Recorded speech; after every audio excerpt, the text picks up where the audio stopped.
Welcome back. Our Dr. On Call is checking in to answer your health questions. We're pleased to welcome back Dr. Ryan Stanton, an emergency department physician with UK Healthcare. Thank you, Dr. Stanton, for being with us. We've gotten several questions submitted into our website, so we're going to try to answer as many of those as we can today.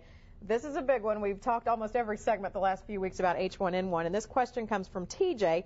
He saw a story on a news network about fears associated with the H1N1 vaccine, wondering about the cause of the flu, some of the conspiracy theories, and his question to you is, what is truth and what is fiction, and are you getting the vaccine? Well, actually, I've had the vaccine. As an ER physician, we're some of the first ones, because of the risk of exposing it to other people, to have the vaccine, and I am not any weaker for it. I've not lost any function, and I've not felt bad. So you haven't gotten the flu? I have not gotten the flu. There's several things. I just want to address the ones that are actually legitimate. If you look on the internet, there are all kinds of crazy conspiracies which pop up with any big news story.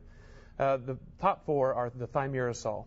That's a preservative in multi-dose vaccines that we see that have gotten a lot of press lately, mainly because of the concern of autism. One, there's never been a study that has absolutely linked autism and thimerosal or mercury.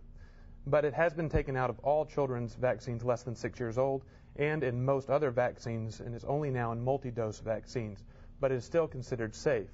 Second is the Guillain-Barré.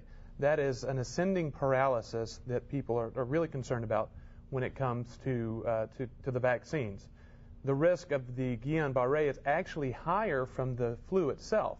So the vaccine actually prevents some of it, but there is a very small risk, actually somewhere around 1 in 80 to 1 in 100,000. So you're actually as likely to get struck by lightning as by getting Guillain-Barré from the flu vaccine. And that's seasonal flu and the H1N1 vaccine. Yes. Both are risks for that. That is correct. But the big stir from 1976 with the vaccine, that's a really loose link, and they think that the vaccines are much safer now than they were at that point.